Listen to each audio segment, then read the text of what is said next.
You hold on to your seats, Spy X Family fans, because episode 7 of season 3 just threw us straight into the most tense, nerve-wracking bus ride you never want to be on. And you'll want to watch every second. Anya and Damien, together with the other elite students of Eden College, go from ordinary field trip to full-blown hostage crisis as they get swept into a terrifying busjacking, masterminded by the extremist group known as Red Circus. With the authorities scrambling, parents panicking, and both kids and adults pulling off bigger bluffs than ever, you're about to get the inside story on all the politics, panic attacks, and personality twists that make this episode an absolute roller coaster. Let's break down everything that happened minute by minute, threat by threat. The episode opens with utter chaos. News breaks that the school buses carrying classes 3, 4, 5, and 6 have been hijacked, and even Mr. Green's security team gets shot at during the confusion. The staff at Eden College quickly learns what's underway, and in a bid to avoid hysterics, they're told to hold off on informing parents, though it's clear this is a powder keg waiting to blow. Face students on the bus, their voices trembling, struggle to make sense of the situation. Anya is terrified, desperately calling out to Lloyd, her fake dad, a.k.a. Twilight, and you're her assassin mom, while others freak out over the gunshots and the armed men now holding them captive. Some kids put on a brave face, claiming their parents' status means the arm him, but the terrorists expose just how much homework they've done by listing every Veep kid on board. From the children of Army brass and bank chairman to Damien Desmond, the son of the country's most powerful figure. The kidnappers reveal their strategy, hold the top students hostage to negotiate with the government and demand the release of their Red Circus comrades. The stakes are high, and the fear in the bus grows. Adults outside scramble for information and response plans. Meanwhile, back at the spy headquarters, Handler learns about the crisis, but things are complicated. Twilight, the master agent and Anya's stand-in father, is overseas on assignment, leaving her and the other kids on their own. The agency decides to monitor the situation and support police in secret. Since no immediate rescue is possible, it's clear the wheels of authority are turning, but not fast enough for Anya and her class. Inside the bus, the students try to piece together what's happening. Becky, Damien, and others debate ways to signal for help. Anxieties boil over, and even ludicrous ideas, screaming for help out the windows or making giant body letters, are considered, but all too risky given the terrorists' willingness to shoot anyone acting suspicious. This is where Anya's psychic powers give her a razor's edge. Reading the kidnappers' minds, she learns the group's plan ahead to Papier Palace Park. But without revealing her power, Anya claims she lip-read the destination from the terrorists, a clever cover that leaves the other kids impressed and a little baffled. Now teamwork kicks in. Becky writes an SOS message, adds her student ID, and plans to drop it out the window using the Famlet distress code so authorities will take it seriously.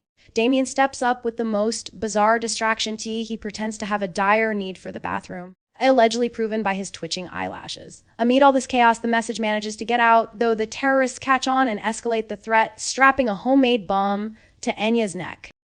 Things spiral as the Red Circus leader makes it clear see any more funny business, and the bomb will go off, killing Anya and putting the other kids in danger. The children are petrified, but Anya, thanks to her mind reading, learns that the bomb is actually a fake, just meant to intimidate them. Still, the emotional tension rings high.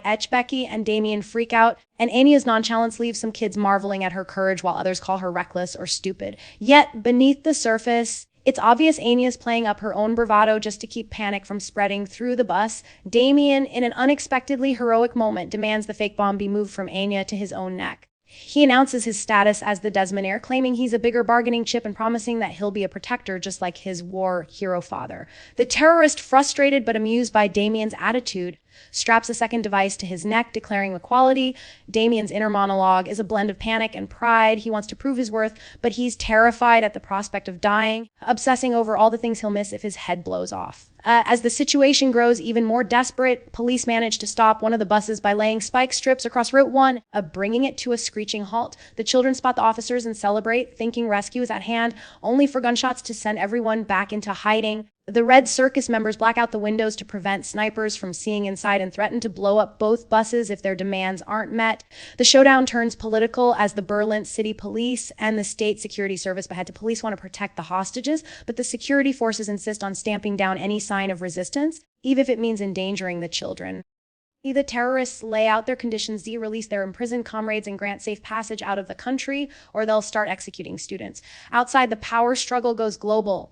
Becky's dad, the CEO of Black Bell Heavy Industries, demands the use of his company's tanks and jets to secure his daughter's safety, willing to risk burning down half the city to get her back. But Martha, the family's loyal caretaker, pleads for reason over violence. Spy circles frantically work their networks to locate the other missing buses. and leveraging annulments as a sense of urgency builds. We're racing against time, and the clock is ticking for the second group of hostages. Back inside, the student's bravado fades fast as the reality of hostage life sinks in. Damien is mortified about his heroic antics being witnessed and fears it'll reflect badly on his influential father. Yet, his friends reassure him sometimes kids need to be protected by adults, and there's no shame in leaning on those more powerful. This sentiment unites the class. East survival now depends on patience and trust, not heroic sacrifice. The episode closes with the investigation in full swing. Police and spies track anonymous tips, coordinate sightings, and tie down potential informants as Martha, Becky's dad, and Eden College's staff push for rational action. The fate of the second bus remains unknown, building and sustaining the suspense for the next episode.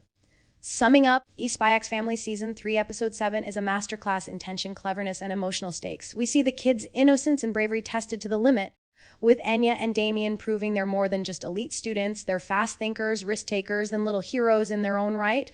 The adult world, meanwhile, is fraught with moral compromise and bureaucratic battles and the raw panic of parenthood.